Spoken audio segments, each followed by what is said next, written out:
बच्चों, आज की डेट में आप देख पा रहे होंगे कि लगभग 90 से लेकर 95% जो स्टूडेंट्स हैं वो यूट्यूब से या तो किसी अन्य अदर प्लेटफॉर्म से, जो कि बैच के माध्यम से, किसी एप्लीकेशन के माध्यम से हर एक बच्चा ऑनलाइन जुड़ा हुआ है। अर्थात सभी बच्चों ने कहीं न कहीं ऑनलाइन एजुकेशन को बहुत बेहतर तरीके से अडॉप्ट किया है। उसी क्रम में हम एक वीडियो लेके आए हैं कि ऑनलाइन स्टडी का सबसे इफेक्टिव वे क्या होता है और किस तरह से अगर हमें ऑनलाइन स्टडी करनी है तो किस तरह से इफेक्टिव वे में करना पड़ेगा और क्या है सही तरीका और किस प्रकार के समस्याओं का हमें सामना करना पड़ता है। यहाँ पर देख पा रहे होंगे लिखा हुआ है demotivation, less marks and distraction and less confidence. यहाँ पर इन सभी चीजों पर हम बात करने वाले हैं और सबसे बेहतरीन चीज यह है कि आपको क्या करना चाहिए और एंड टू एंड कंक्लूजन पर भी बात हम करने वाले हैं। यहाँ पर सबसे पहले आप देख पा रहे होंगे मेरे स्क्रीन पर कि सबसे पहला पॉइंट जो कि मैंने लिखा है दैट इज डिमोटिवेशन। आखिर में बच्चा कैसे डिमोटिवेट हो रहा है, कौन सा बच्चा डिमोटिवेट हो रहा है और क्या है रीजन इसके पीछे का। यहाँ पर आप देख पाए होंगे कि डिमोटिवेशन में सबसे बड़ा एक फैक्टर काम करता है और उस फैक्टर का नाम होता है बैकलॉग फैक्टर,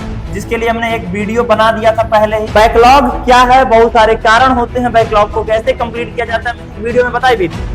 यहाँ पर अगर कोई बच्चा डिमोटिवेट हो रहा है तो कहीं न कहीं उसके सिलेबस कंप्लीशन है, कुछ हेल्थ इश्यूज हैं, कुछ फाइनेंशियल इश्यूज हैं, जिसकी वजह से बच्चा डिमोटिवेट है। डिमोटिवेट होने का सबसे स्पेसिफिक रीजन यह होता है कि अगर आप क्लास में जा रहे हो सकता है लेट एडमिशन हुआ, लेट एडमिशन से क्या होता है आप आउट ऑफ सिलेबस रहते हो, आप पीछे रहते हो और आपको चीजें समझ में नहीं आती है। अगर उस कंडीशन में चीजें आपको समझ में नहीं आ रही है तो कहीं न कहीं आपको यह दिखाई देगा कि आप बहुत ज्यादा डिमोटिवेट हो गए। तो आपको डिमोटिवेट होने की आवश्यकता नहीं है, इन सबका हम रीजन बताएंगे, इन सबका सोल्यूशन भी हम बताएंगे, ठीक है। यहाँ पर देखिए आगे की हमारी चीजें क्या है। नेक्स्ट हम पहुंचते हैं कि डिस्ट्रैक्शन, कि आखिर में बच्चा कैसे डिस्ट्रैक्ट हो रहा है या डिस्ट्रैक्शन क्या है। डिस्ट्रैक्शन की दुनिया में आज के समय में ऐसे बहुत सारे चीजें उपलब्ध हैं जिनके द्वारा बच्चा डिस्ट्रैक्ट हो रहा है, आप डिस्ट्रैक्ट हो रहे हैं, मैं भी डिस्ट्रैक्ट हो रहा हूँ, हर एक चीज। जहाँ की यहाँ पर आपको कुछ चीजें रिप्रेजेंट करी गई हैं जिसमें से क्या है, या कुछ सोशल साइट्स, कुछ सोशल नेटवर्क्स आपको अच्छे तरीके से दिख रहे होंगे और शायद इन सोशल साइट्स का मुझे इंट्रोडक्शन देना नहीं पड़ेगा क्योंकि आप लोग भली भांति परिचित हैं। सबसे अगर बड़ा डिस्ट्रैक्शन आज के डेट में है, आज के समय में है, नोटिफिकेशन को आपको ऑफ करना पड़ेगा, वो चाहे व्हाट्सएप का हो, चाहे फेसबुक का हो, चाहे इंस्टाग्राम के हो, चाहे एक्स का हो, व्हाटएवर यू हैव, तो आपको नोटिफिकेशन बंद करके रखना है। नेक्स्ट पॉइंट पर अगर हम पहुंचे, यहाँ पर लिखा हुआ लेस कॉन्फिडेंस। अब ये लेस कॉन्फिडेंस का क्या है गेम। अब मैंने 2 पॉइंट पे बात किया, 2 पॉइंट जो कि एक था डिमोटिवेशन और दूसरा था डिस्ट्रैक्शन। अगर बच्चा डिमोटिवेट होगा तो साथ ही साथ में डिस्ट्रैक्ट भी होगा। डिस्ट्रैक्ट अगर हो रहा है तो वह क्या होगा, लेस कॉन्फिडेंस होगा, यानी अंडर कॉन्फिडेंस रहे। तो आपको कभी भी अंडर कॉन्फिडेंस रहने की आवश्यकता नहीं है। अंडर कॉन्फिडेंस वाला गेम यह है, ये जिंदगी की पढ़ाई हो चाहे आपके सिलेबस की पढ़ाई हो, उसमें आपको क्या रहना है, कॉन्फिडेंस में रहना है। कॉन्फिडेंस तभी रह पाएंगे जब आप टाइम टू टाइम हर एक चीज को किए रहेंगे। तो इन चीजों पर ध्यान देते हुए थोड़ा सा हम और आगे बढ़े तो आप देख पा रहे होंगे कि लेस मार्क्स और इन सब का जो इफेक्ट होता है वो क्या होता है, लेस मार्क्स ही होता है। यानी अगर हम बात करें कि अगर आप डिमोटिवेट रहेंगे तो डिस्ट्रैक्ट होगे तो भाई आपका कॉन्फिडेंस लूज होगा और वहीं से सबका कंक्लूजन क्या आता है कि नंबर आपके कम उठेंगे, यानी मार्क्स आपके उतना बेहतर नहीं मिलेंगे। यह तो हो गई एक मोटी मोटा फिनोमिनल चीजें जिस पे हमने बात किया कि यह क्या क्या पॉसिबिलिटी है, क्यों ऐसा चीजें होता है कि हम लोग अपने ऑनलाइन स्टडी के वे को इफेक्टिव नहीं बना पाते हैं। हम इफेक्टिव वे में कैसे ऑनलाइन स्टडी को कर सकते हैं उस पर आज हम कंक्लूजन पे पहुंचते हैं। और कंक्लूजन में यहाँ पर एक स्लाइड हम ऐसे दिखा पा रहे होंगे कि क्या करें। यहाँ पर बड़ी शालीनता से मैंने लिखा है कि क्या करें में इसमें कुछ पॉइंट्स है जो कि आपको एकदम क्लियर होना चाहिए। लिखा हुआ है कि क्लियर गोल्स और ऑब्जेक्टिव सेट करें, यानी आप सबसे पहले अपने गोल को सेट करें। गोल को सेट करने का मतलब क्या है कि आप अपने आप में पहले कंसर्न कर लें, आप अपने आप में पहले सोच समझ लें कि हमें क्या करना है, हमारा एग्जाम का हमारा कौन सा एग्जाम टारगेटेड एग्जाम है, क्या हमारा गोल है, और अपने ऑब्जेक्टिव्स को जो है पहले सेट कर लें। उसके बाद ही आप चीजों को करें। अभी 2-3 क्वेश्चन आपके लिए जो मैं पूछने वाला हूँ, थोड़ा सा धैर्य रखिए, ठीक है। यहाँ पर देखिए नेक्स्ट चीजें क्या होती है। यहाँ पर क्या लिखा हुआ है, स्ट्रक्चर्ड शेड्यूल बनाएं। सबसे पहले सबसे बड़ी गड़बड़ी जो है आज की डेट में हम ये कर रहे हैं कि अपना हम स्ट्रक्चर्ड शेड्यूल नहीं कर रहे हैं। हाँ, शेड्यूल का मतलब एक टाइम टेबल नहीं बनाना, कितने बजे उठना, इतना बजे सोना, इतना बजे ये करना है, लेकिन आपका एक स्ट्रक्चर्ड शेड्यूल होना चाहिए। वो हो सकता है कि आपका शेड्यूल आपके according day by day change होता हो सकता है कि वो आप अपने अनुसार उसको मॉडिफाई करते हो, लेकिन वो होना चाहिए स्ट्रक्चर्ड वे में। स्ट्रक्चर्ड वे में नहीं होगा, चीजें सही से नहीं चलने वाली। यहाँ पर देखिए स्टडी इन्वायरमेंट को ऑप्टिमाइज करें।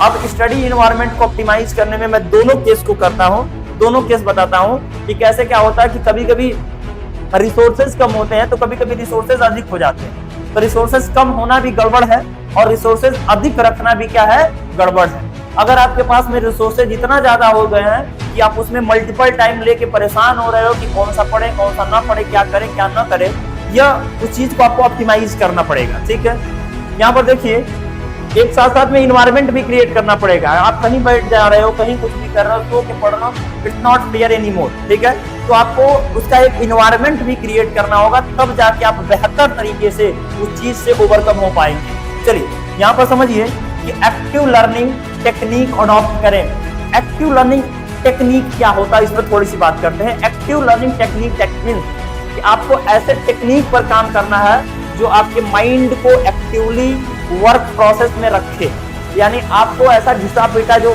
हमारा एजुकेशन मॉड्यूल बना हुआ है उसको फॉलो न करते हुए थोड़ा सा आपको स्मार्टली प्ले करना पड़ेगा। स्मार्टली प्ले करने का मतलब क्या है कि आपको उन सभी चीजों पर ध्यान देना पड़ेगा जो आपके लिए बेनिफिशियल हो सकते हैं। आपके लिए जरूरी है कि आप इस टेक्नोलॉजी युक्त जमाने में आप ऑनलाइन भी जुड़े हैं, ऑफलाइन भी जुड़े हैं, तो हर एक चीज का एक सही तरीके से, एक सही क्राइटेरिया के अंदर में उस चीज का लाभ लें।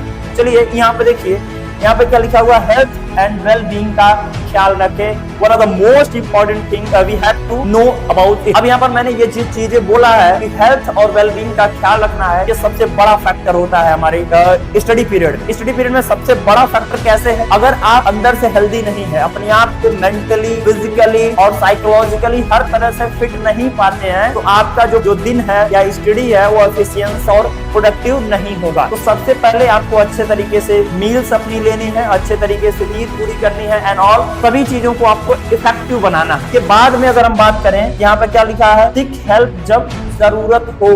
सीक हेल्प जब जरूरत हो, जब भी आवश्यकता पड़े तो आप मदद लेने में घबराएं नहीं। आपके बड़े भाई हैं, बड़ी दीदी हैं, आपके टीचर्स हो सकते हैं, कलीग हो सकते हैं, कोई भी मेंटर एंड गाइडर अगर आपके आसपास है, आपसे कनेक्ट है through the online, through the offline, सभी लोगों से आप क्या करो, मेंटरशिप लो। उसमें कोई दिक्कत वाली बात नहीं है, हेल्प लो। बताओ भैया मुझे यहाँ नहीं आ रहा है, मुझे बताओ, उसमें मैथ्स नहीं आ रही है, हिस्ट्री नहीं आ रहा है, आपको जो भी पर्टिकुलर सब्जेक्ट में दिक्कत आ रही है, उन सभी चीजों के लिए आप क्या करो, वहाँ पर उनसे हेल्प मांगो। बात समझ में आ रही? ये चीजें आपके लिए सबसे बड़ा फैक्टर क्रिएट करता है। यहाँ पर जो है ये कुछ पॉइंट्स हैं जिन्हें हमें क्या करना है, करना है। साथ ही साथ में मैंने बोला कि मैं आपसे क्वेश्चन पूछता हूँ। क्वेश्चन ये पूछना है कि आप क्या आपका स्टडी करते टाइम जो बैठने का जगह है वो परफेक्ट है, फिक्स है। तो यहाँ पर जो टेबल और चेयर है वो रखना पड़ेगा आप सही तरीके से सेट मॉड्यूल में। आपका इन्वायरमेंट सही होना चाहिए, हर एक चीज पर आप वेल फोकस रहेंगे तब जाके आप सही तरीके से कर पाएंगे चीजों को। ठीक है, यहाँ पर देखिए एक हम लास्ट पहुंच रहे हैं किस पर, कंक्लूजन पर। अब ये जो कंक्लूजन है, ये कंक्लूजन में आपको दिख रहा होगा